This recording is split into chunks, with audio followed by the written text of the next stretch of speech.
Hey everyone. So apologies for the lack of updates on the move and the tank build.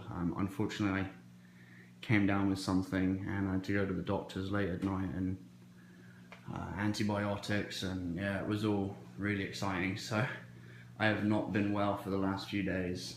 On top of that, we've had a lot of issues go on with gas, water leaks.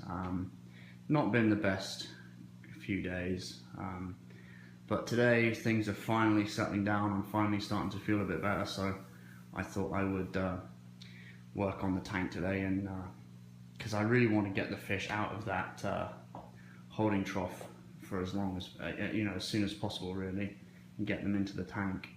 So I know I talked about them, but I don't think I actually showed them. But these were the grey bins that I used to carry all the live rock in. This one and this guy here, you can get them pretty cheap from Walmart, so those are really awesome to have. Probably the only way I would transport live rock if I was going to be reusing it again going forward. So this is all my live and dead rock. This stuff over here on these on the two lids for the grey containers, and then these 4 pieces here, I picked these up from Premium Aquatics. That was 35 pounds of rubble rock. And then the green pieces and slightly discoloured pieces are from my tank and from the sump area. I also have this guy here, but I've discovered a really bad case of bubble algae right there, so he's not going to make it back into the tank, I'm afraid. Not yet, at least. I'm actually going to put him back in the holding container. I do have the live rock here as well. I don't think I'll be using that though, unless I get desperate. I don't think I need all of this rock. And then I have 2 more pieces in here which have the rose bubble tip anemones on them, which I can't really pry off or use at this point, so yeah, a bit stuck in that respect. So I'm just gonna pull the candy cane coil out from under the heater there we go. So everything's doing really well. I feed the holding trough twice a day, and that's it, not very much. The skimmer is doing a really good job of pulling everything out. As you can see, I haven't changed or emptied out the collection cup yet, so really happy with what's going on in there. And finally now you can see the Helfrigi fish out and about. And then down here you can see the yellow watchman goby. The yellow, they've finally started coming out, eating, swimming around, so really happy about that. Glad to see that they're recovering, or less stressed, I should say. So with regards to the tank itself and hardware, not a lot is different from the previous setup. Same sump, same refugium. I'll go into more details as I go along, but initially, just to start with, this is going to be the new auto top off. This is one of the 5-gallon jugs that I picked up from beprepared.com. It just means I have to change the water out a little bit more on a more regular occasion, but that's not so bad, I don't think. And I've got the 2 sea swells set up here, and as you can see here, I have the 2 sea swells set up as well. I've got them linked with a Y barb fitting, 3/4 inch.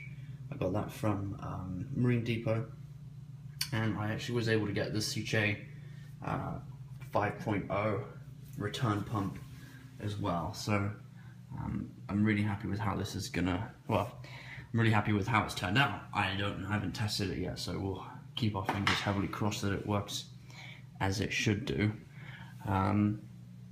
Coming around the front, I have the sea swells configured in such a way that they will rotate on a 90-degree angle facing the front of the tank and then running in the direction of the back of the tank. So I can show you that in more detail once I've got them set up and configured, but the idea is that I don't need to get the MP10s to run along the side and the back of the tank. I wanted to get them just to provide a little bit more flow into the tank, but hopefully with the sea swells and the CJ 5.0 I won't need to do that. The tank is 120 gallons, and then we'll probably have another 20 to 30 gallons in the sump and refugium areas. So the CJ5 is going to do quite nicely with a turnover of 1,321 gallons per hour. So might be a little bit undercutting it, I think, but I think it'll be just fine. That's about it so far, so I'm going to start aquascaping and then I'll come back and show you what I have in just a moment. Alright, bye. Okay guys, so I think this is possibly the aquascape that I'm going to go with. I might change it up a little bit. Again, it's just pretty similar to what I had last time. I think that layout worked out really well. Again, lots of caves, arches, overhangs, some flat places for me to lay corals that need that little bit more extra light. I can touch the glass with the cleaning magnet all the way around if I need to, so I think for right now it's not too bad. I think I could do something a little bit more to it, but I wanted to have, you know, open space for the fish to swim as well. I might make this a little bit more interesting, but when I think about it though, I think, you know, corals will probably do that if I added some Montiporas or some SPSs coming off the sides here of this piece. I think, we'll see. I still have to get into the tank the two rocks that have the bubble tip anemones on them and the Haitian anemone. Luckily the Haitian anemone is really small. The large rose bubble tip anemone, unfortunately, while I was aquascaping, moved over to the rock that had the green bubble algae on it. So that's awesome. He's now on that rock. So I've pointed a power head at him and put him next to kind of like I'm hoping where he'll join onto the, he'll walk off the piece of rock and he'll walk onto the actual edge of the trough itself, and maybe I can come and show you. Come over here. So you can see him here just. So I'm trying to get him to walk onto this platform here that houses the bulkhead. That's the idea. The smaller rose bubble tip anemone right here, I'm just going to have to put this rock in the tank, I think, when it's filled up and go from there. All the corals are all laid out here, looking good. The mushrooms are over there in the top corner. So yeah, I'm really hoping he'll make his way over to this platform, but we'll see. Anyway, I'm going to go ahead and put the sand in, and then we'll start getting some water in there. And we'll see how things go from there. Alright, back in a bit. Alright, so we got the sand in. So far I've used a 15-pound and a 30-pound bag of the Tropic Eden pure marine aragonite. This specific sand type is the Tonga mini flakes. And, sorry, this is our other dog, Emma. While we're talking about the dogs, this is the other one, Franklin. So this is a 30-pound bag, and I got this from Premium Aquatics, and I really like this sand. The reason being is because it doesn't cloud the tank. It's competitors out there.